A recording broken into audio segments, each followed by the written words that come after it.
ทุกระบบจบที่บังบอกทำให้ดูและจำจะนำไปใช้วิธีแก้นะครับโอ้โหวิธีทำความสะอาดเห็นไหมครับคาบูสกปรกมากเลยบังบอกขี้เกียจล้างด้วยน้ำมันก็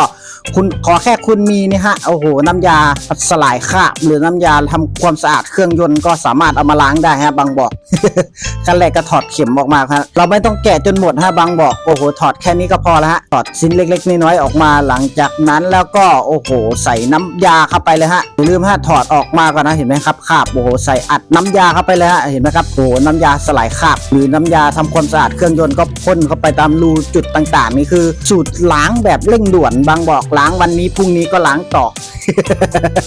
ทำสะอาดเกินไปเดี๋ยวลูกค้าไม่กลับมา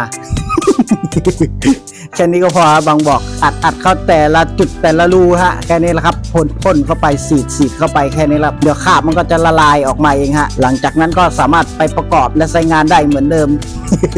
แต่ถ้า FC สนใจน้ำยาสลายคราบหรือน้ำยาทำความสะอาดเครื่องยนต์ก็จิ้มที่ตะกร้าใต้คลิปได้เลยนะครับรับประกันของแท้จากสปีแน่นอน 100% ถ้าคุณมีสิ่งนี้การทำความสะอาดเครื่องยนต์จะง่ายขึ้นมาทันทีเลยนะครับเรื่องง่ายใครๆก็ทำได้เรื่องซ่อมเรื่องเล็กเรื่องเปลี่ยนเรื่องใหญ่ทุกระบบจบที่บัง Okay